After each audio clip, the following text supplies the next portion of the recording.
Hey Bat fans, Luke here, ready to bat chat about the most recent installment of Detective Comics. That is issue number 979, which continues this Batman Eternal story arc, which is serving as James Tynion's the fourth swan song, if you would, on his run on Detective Comics.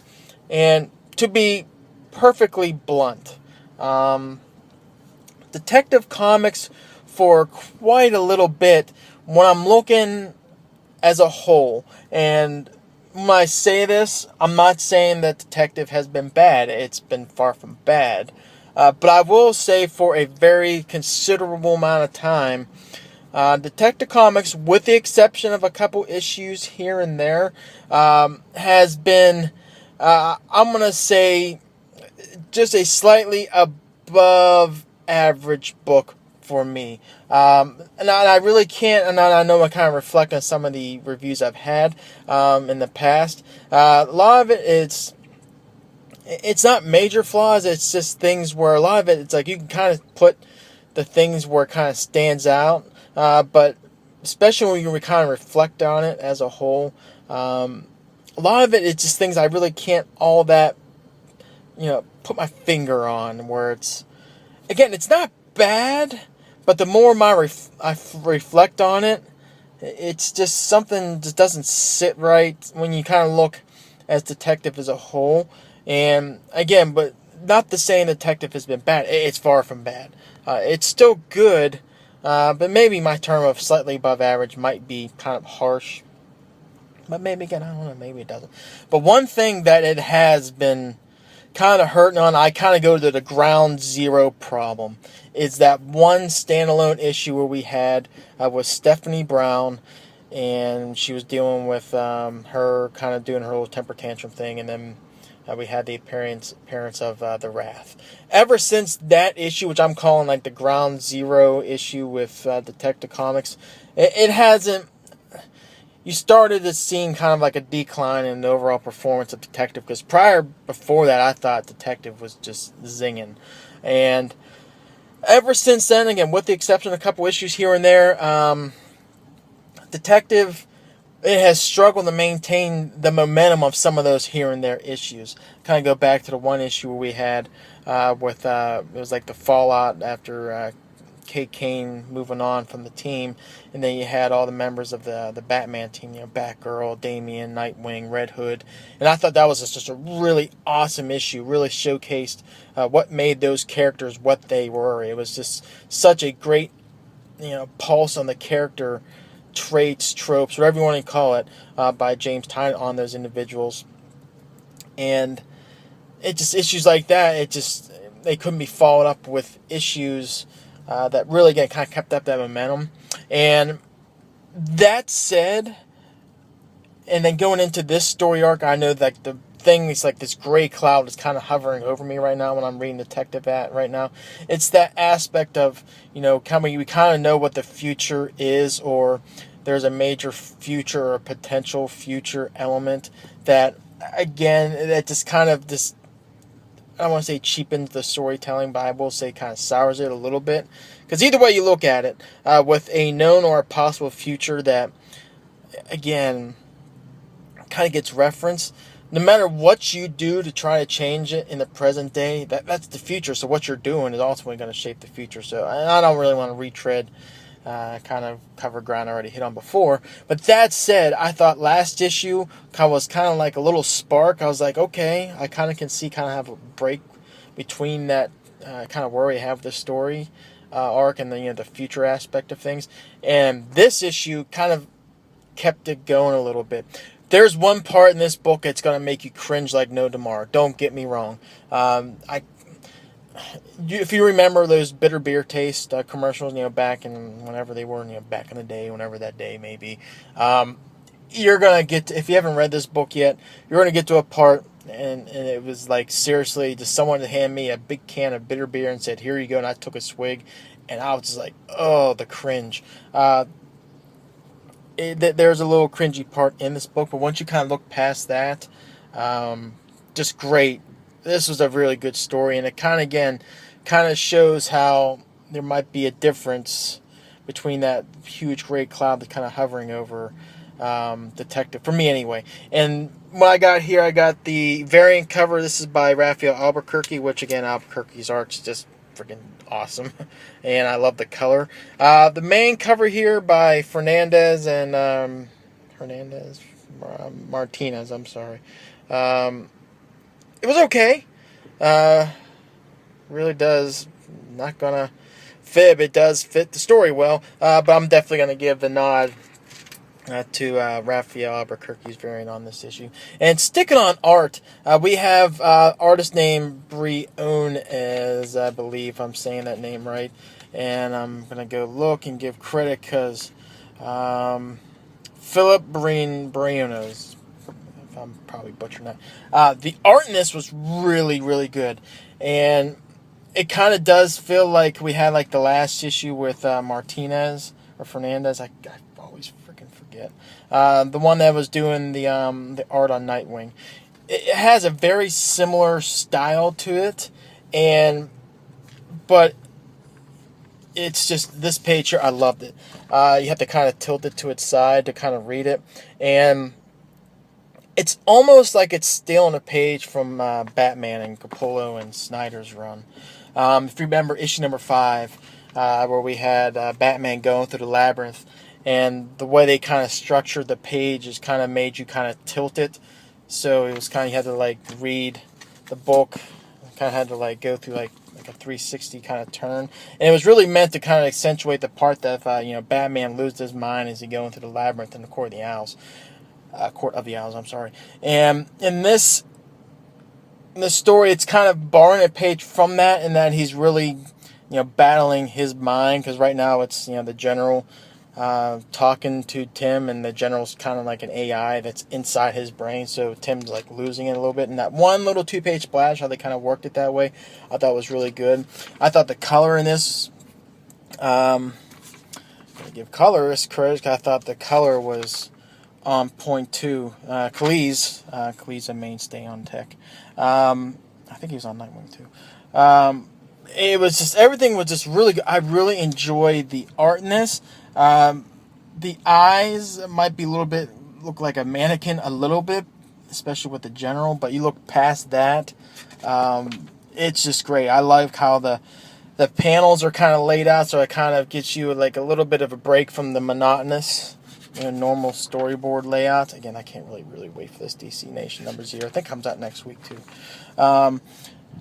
It does, again, it kind of breaks the norm up a little bit. It does have some traditional panels, but again, things are just the way the panel layouts are done, how the page layouts are done, it breaks up a different type of shapes in the panels.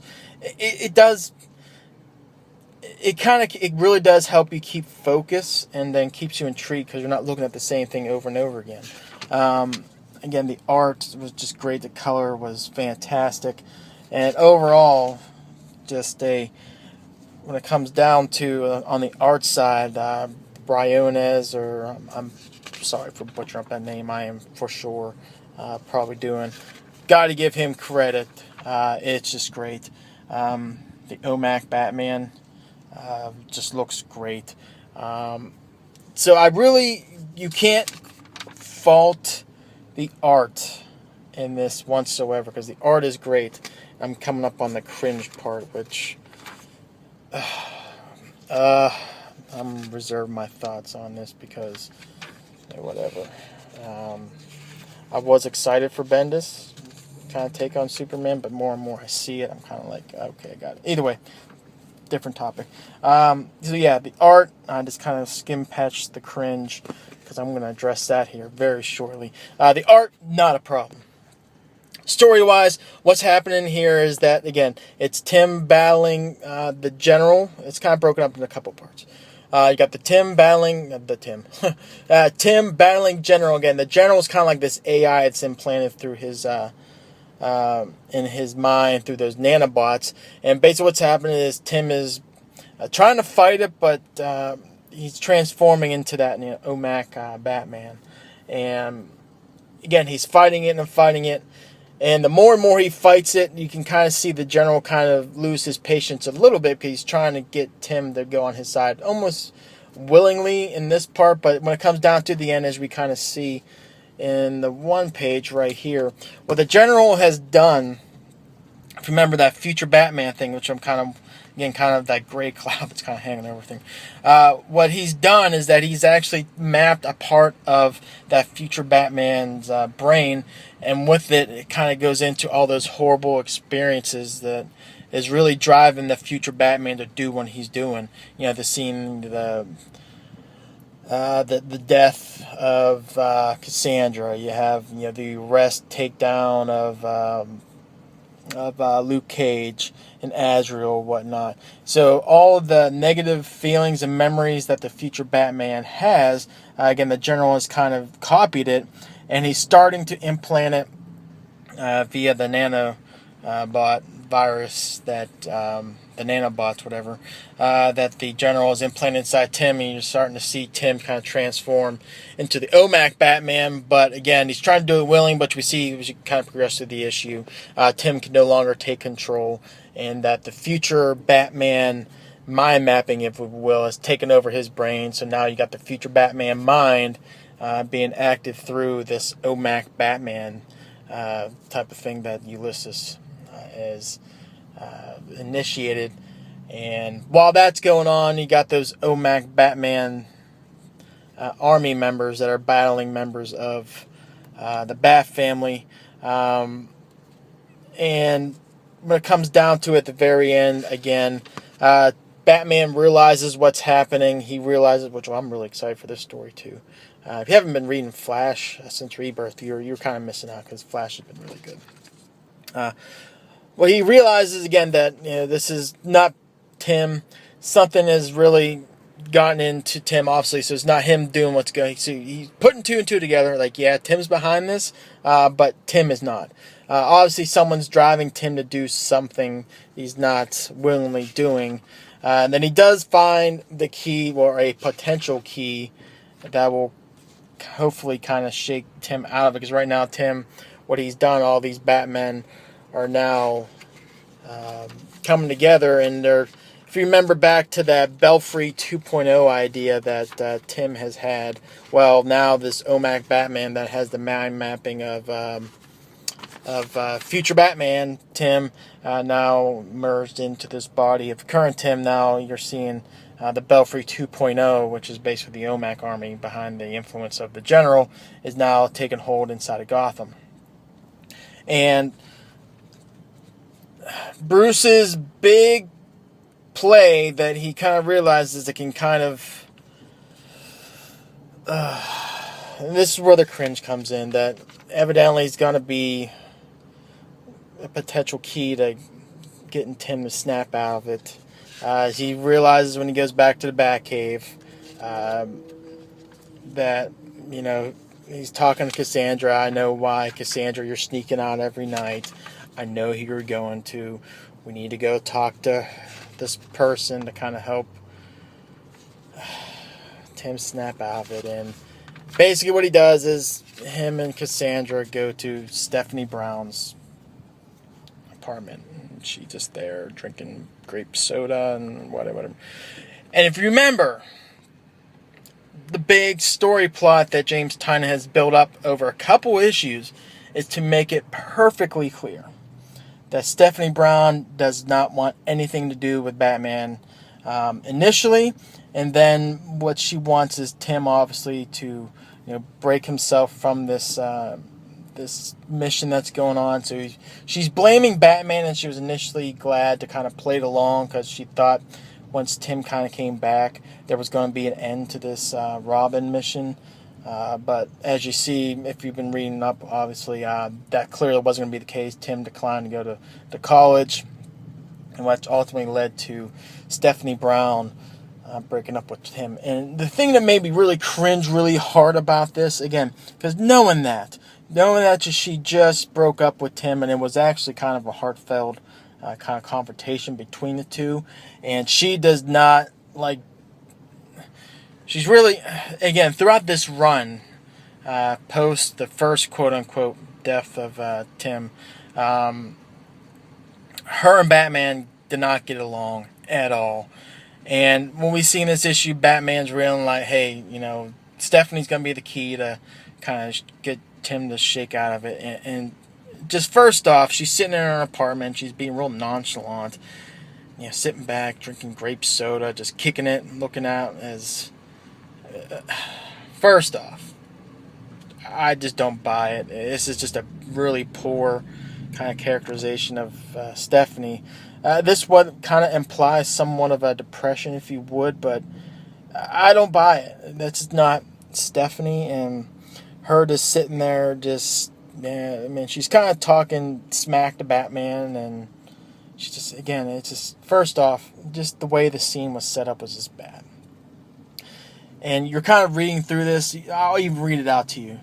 So Batman makes his entrance, and then just as Stephanie realizes what's going on, Tim would talk about those moments where you'd show up out of the blue after a fight or something, and he could hear it in your voice how much you needed him, and it didn't matter how angry he was. He put that suit back on and come fight. I need to hear it, Batman. I need to know how bad it is. And Batman's only response says, Stephanie, it's Tim. I need your help. Her reply, damn it. Okay then, let's get to work. She totally, really just did like a 180 on kind of getting back to this. Bottom line, it's going to come back to the spoiler thing. And this is the part of Tynan's run that if there's anything I dislike, because I love his run. Again, even though it kind of hit some ruts, but as a whole, if I'm looking at it holistically, I love the run. But there's just one thing that in his run I just cannot stand, is this how Stephanie Brown is portrayed in it. And I don't know if it's by accident, which I kind of doubt that is. I think Tynan's a better writer than that. I think this is done on purpose. But in doing so, just kind of portraying her just to be the insert B word there. It just goes against her character, and it's just, you really become to kind of almost despise her, how she's kind of portrayed in this, and it shouldn't be that way. We get her back in Batman Eternal, and she was kind of mishandled there a little bit, and then we had her in Batman and Robin Eternal, which was kind of, with her there, kind of hit or miss as well. But getting her back in Detective, initially, it was great. But then again, I go back to that Ground Zero issue. And it just really hasn't been right with her ever since. And this one, again, it's one page.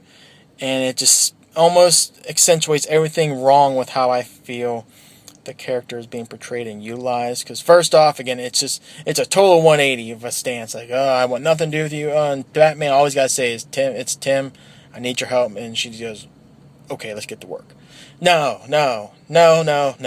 I see her going to help Tim, absolutely, but I don't see it being this easy. I think Batman will kind of explain a little more, kind of paint the picture of what's happening, because, again, it was purely portrayed on her stance on this whole Robin mission and her general disdain for Batman as of late. So I don't buy that. I thought that was kind of cheap. But beyond that, again, the thing that I really like about that issue, that's the cringe. Move past the cringe. Move past the bitter beer face. You can kind of see a break from that kind of gray cloud that's kind of hovering over right now. That said, that needs to be addressed. That future Tim Batman thing needs to be addressed. If not in Detective Comics, I don't know if it's going to be in Doomsday Clock. I don't know if it's going to be another story down the road. That needs to be addressed. Because that is a huge little continuity thing that's kind of hovering right now. Because, that's kind of weird. Just kind of leave that open. But that said, this kind of breaks away from that potential gray cloud. And you kind of can see how this kind of could wrap up, where you're kind of taking an element from that type of story, and you're kind of getting it now to a point where now it just doesn't feel like we're just kind of going down toward a path that's somewhat already shaped because of the whole future thing. So, move past the cringe. Everything else positive I said about this issue was great. I'd give this a 3 out of 5. If it wasn't for the cringe, might have been a 3.5 out of 5. The art was great. I give Briones a ton of credit and Cleese in the colors. This was great. Really fit the mood of the story. Take apart the cringe. Everything else great. Story, dialogue, minus that one scene, was on point. Would have been, if not again for that Stephanie Brown scene, this could have been a 3.5 out of 5. But just that one page just really kind of soured it for me. So 3 out of 5. So anyway, hit me up in the comments below about this issue. Love the Bat Chat, especially on your take on Stephanie Brown, if you're liking it. If it really kind of bothers you. I know there's certain people, myself included, who are really bothered how she's kind of being portrayed right now, because it seems totally out of character. And we can Bat Chat about that one. I would love to kind of have a dialogue about that. But anyway, next video probably will be Batman. Next installment of Batman, Tom King. Depends on when I get my books. If not, definitely do a trade of some point. So, don't know what book yet. So, anyway, rambling on. Gonna go hit the gym up. Until next video. Take care.